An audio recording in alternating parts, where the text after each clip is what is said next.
Hello बच्चों, screen पर आपको एक बहुत इंपॉर्टेंट टॉपिक दिख रहा होगा कि इलेक्ट्रिक मोटर, जिसको कि हिंदी में विद्युत मोटर कहते हैं, ये क्या होता है, कैसे ये कार्य करता है, बहुत शॉर्ट्स में आपको हम समझा रहे हैं। तो सबसे पहला क्वेश्चन उठता है कि विद्युत मोटर है क्या।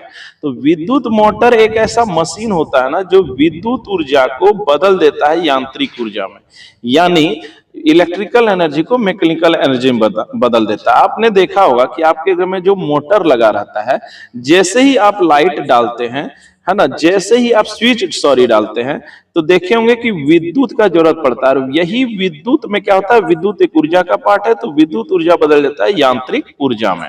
अच्छा, अब है कि बहुत एक दूसरा क्वेश्चन उठता है बहुत इंपॉर्टेंट, कि ये किससे सिद्धांत, क्या किस सिद्धांत पर कार्य करता है। तो ये देखो क्या करता है, ये इस सिद्धांत पर कार्य करता है कि यहाँ ना इस विद्युत मोटर में एक परमानेंट मैग्नेट होता है। यहाँ आपको दिख रहा होगा उत्तरी ध्रुव और दक्षिणी ध्रुव, इसके बीच में ना एक लगा देते हैं आर्मेचर। यहाँ पर आर्मेचर कॉइल होता है। अब क्या होता है कि ऑरेस्टेड ने अपने एक्सपेरिमेंट से बताया था कि किसी भी आर्मेचर यानी तार से जब धारा बहती है तो वो चुंबक की भांति कार्य करने लगता है।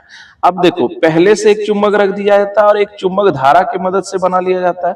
तो दो चुंबक जो है क्या लगाएंगे, बल लगाएंगे। तो उसी बल का प्रयोग इस मोटर में किया जाता है। यही इसका सिद्धांत होता है। इस सिद्धांत को समझने के लिए बहुत आसानी से फ्लेमिंग के बाएं हस्त के नियम से समझ सकते हैं। तो फ्लेमिंग का यहाँ देखिए बायां हाथ का रखा हुआ है, जिसमें क्या दिखाया गया कि ये जो उंगली होता है ना, बीच वाला, ये धारा का दिशा दिखा रहा है। ये क्या है, धारा, यानी धारा बह रहा है, जैसे कि आर्मेचर में यहां बह रहा है। और जो ये है फोर फिंगर, यहां से चुंबकीय क्षेत्र होता है, ये चुंबकीय क्षेत्र की ओर रख देंगे। तो ये जो अंगूठा है ना, अंगुष्ठ, ये हमारा बल का दिशा देने लगता है। तो यही ऐसे ऐसे ही इसका कार्य होता है। इसमें क्या होता है, कार्यविधि इसका ये है कि एक परमानेंट मैग्नेट होता है ना, एकदम क्लियर से चुंबक होता है। चुंबक के बीच में एक आर्मेचर को रख दिया जाता है, जिससे धारा प्रवाहित किया जाता है, यानी विद्युत सप्लाई कर दिया जाता है। तो ये भी एक चुंबक बन जाता है और पहले एक चुंबक, दोनों मिलकर एक बल उत्पन्न कर देते हैं। इसी पर यह कार्य करता है।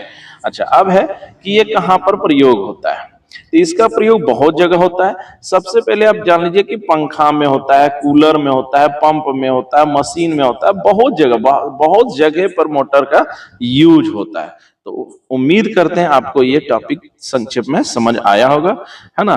चलते मिलते हैं। जय हिंद, जय भारत।